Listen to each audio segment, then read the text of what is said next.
14 बरस बाद कराची के रनवे पर जब ढाका से आने वाला तैयारा जमीन से टकराया तो ये महज एक फ्लाइट की लैंडिंग नहीं थी, बल्कि एक तवील खामोशी के टूटने का लम्हा था। वाटर सल्यूट की बूंदें उस इस्तिकबाल की अलामत थीं जो बरसों से रुका हुआ था, और वो तालियां जो टर्मिनल में गूंजी उनमें सिर्फ खुशी नहीं बल्कि एक अधूरी तारीख की बाज़गश्त भी शामिल थी। पाकिस्तान और बांग्लादेश के माबैन बराह रास्त फ़ज़ाई राब्ते की बहाली एक ऐसा वाक़या है जो सिर्फ सफरी सहूलत तक महदूद नहीं है, बल्कि इसके पीछे सियासी सरदमोहरी, सिफारती फासले और खित्ते की बदलती तरजीहात की एक तवील दास्तान मौजूद है। इस कहानी को समझने के लिए हमें वक्त को 14 बरस पीछे ले जाना पड़ता है, जब ढाका और कराची के दरमियान बराह रास्त परवाजें अचानक मुअत्तल हुईं। यह फैसला किसी एक तकनीकी मसले का नतीजा नहीं था, बल्कि इसके पीछे ताल्लुकात में पैदा होने वाली वो खलीज थी जो आहिस्ता आहिस्ता गहरी होती चली गई। बांग्लादेश में 1971 के वाक़यात पर मुकदमात, जंगी जराइम के ट्रायल्स और पाकिस्तान की जानिब से बाज़ मामलात पर खामोशी या मोहतात मौक़िफ़, इन सब ने मिलकर एक ऐसा माहौल बनाया जहां सिफारती ताल्लुकात रस्मी तो रहे मगर गर्मजोशी नापैद हो गई। उसी सर्द फ़ज़ा में फ़ज़ाई रवाबित भी मुतासिर हुए और बराह रास्त परवाज़ें बंद होना उसी का अमली इजहार था। आप सब पर सलामती हूं, मैं यासिर रशीद हूं और आप देख रहे हैं सुनो न्यूज़। नाज़रीन, जब फ्लाइट्स मनसूख हुई थीं तो उसका सबसे ज़्यादा असर आम शहरियों पर पड़ा। वो बंगाली कम्युनिटी जो पाकिस्तान में बरसों से मुकीम थी, उनके लिए अपने प्यारों तक पहुंचना एक मुश्किल मरहला बन गया। कारोबारी अफराद, तलबा और मरीज सबको एक ही मसले का सामना था कि अब सफ़र ना सिर्फ महंगा हुआ बल्कि तवील भी हुआ।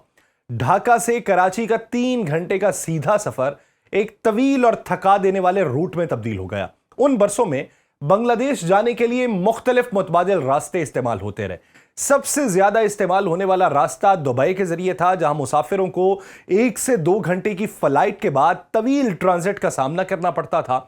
फिर वहां से ढाका के लिए दूसरी परवाज लेना होती थी। इसके अलावा दोहा, इस्तांबुल और कभी कभार कोलंबो के रास्ते भी इस्तेमाल किए गए। हर रूट के साथ इजाफी अखराजात, वीजा मसाइल और तवील इंतजार जुड़ा हुआ था।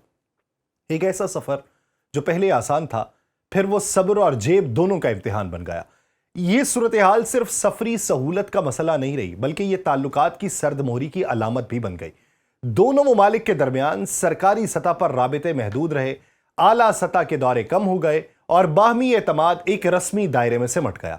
तजारत मुतासिर हुई, सकाफती तबादले कम हुए, अवामी सतह पर राबिता तकरीबन मुनक़ता हो गया। और यही वजह है कि आज बेमान एयरलाइन की परवाज जो कराची में उतरी तो खुशी सिर्फ इसलिए नहीं थी कि सफ़र आसान हुआ, बल्कि इसलिए भी थी कि एक बंद दरवाज़ा दोबारा खुल रहा है।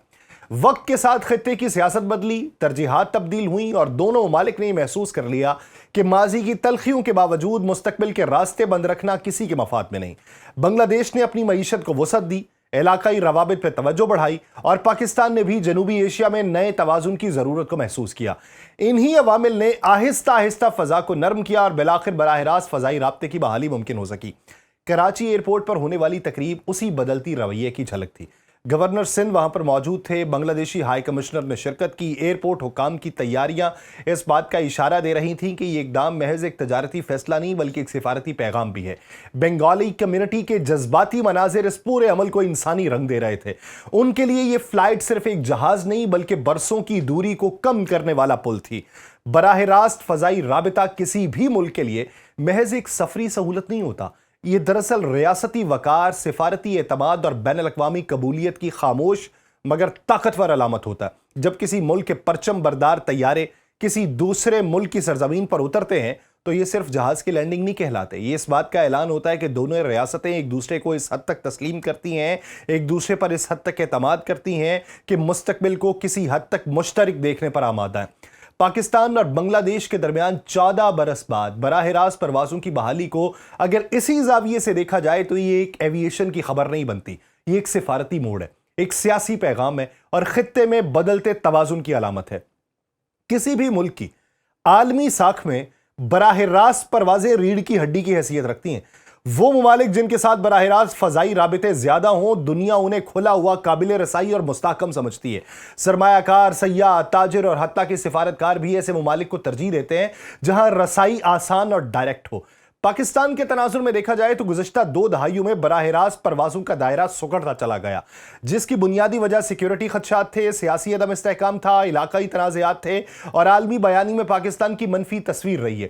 یہی وجہ ہے کہ کئی ممالک نے یا تو اپنی پروازیں محدود کر دیں یا مکمل طور پہ معطل کر دیں، جس کا براہ راست اثر پاکستان کے سٹیٹس، معیشت اور سفارتی اثر و رسوخ پہ پڑا۔ جب بنگلہ دیش کے ساتھ براہ راست پروازیں بند ہوئی تھیں تو اس کے پیچھے صرف تکنیکی یا تجارتی وجوہات نہیں تھیں، بلکہ تعلقات کی سرد مہری تھی جو وقت کے ساتھ گہری ہوتی چلی گئی، اور وہ گہری کرنے میں بھارت کا کردار تھا۔ ایک طرف تاریخی زخم تھے، دوسری طرف سیاسی بیانیہ تھا، نصابی اختلاف تھا، علاقائی سیاست کا دباؤ جو بھارت نے بڑھایا، اور اس دور میں دونوں ممالک کے تعلقات رسمی سطح پر تو قائم رہے مگر اعتماد کی سطح کمزور ہوتی چلی گئی۔ فضائی رابطے کی معطلی اسی اعتماد کی کمی کا عملی اظہار تھے۔ اس کے بعد بنگلہ دیش جانے والے پاکستانی شہریوں کو دبئی، دوحہ، کوالالمپور یا کبھی کبھی کولکتہ کے ذریعے طویل اور مہنگا سفر کرنا پڑتا تھا۔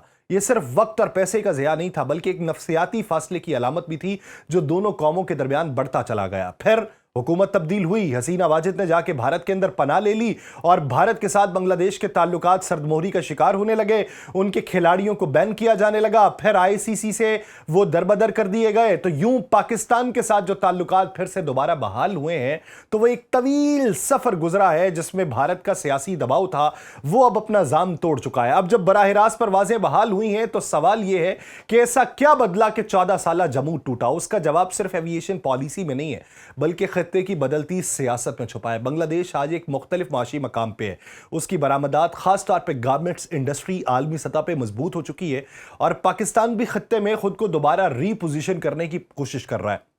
وسطی ایشیا، مشرقی ایشیا اور مسلم دنیا کے ساتھ روابط کو اثر نو ترتیب دیا جا رہا ہے۔ اس عمل میں فضائی روابط بنیادی کردار ادا کرتے ہیں کیونکہ سفارتکاری صرف بیانات سے نہیں چلتی، وہ راستوں سے چلتی ہے۔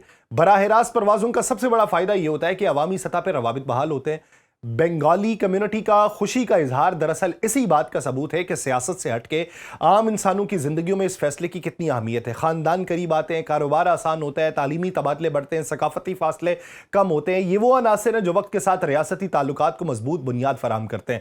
اگر وسیع تر تناظر میں دیکھا جائے تو پاکستان کے لیے آئندہ کن ممالک کے ساتھ پروازوں کی بحالی کے امکانات ہیں تو اس میں وسطی ایشیائی ریاستیں، کچھ یورپی روٹس اور مشرقی ایشیا نمایاں نظر آتا ہے۔ ماضی میں جب یہ پروازیں فعال تھیں تو پاکستان کی خارجہ پالیسی نسبتاً متوازی تھی، علاقائی سطح پہ مؤثر تھی، عالمی طاقتوں کے ساتھ قابل قبول تھی۔ جب یہ روٹس معطل ہوئے تو پاکستان اندرونی بحرانوں، دہشت گردی کے خلاف جنگ اور عالمی دباؤ کا شکار تھا۔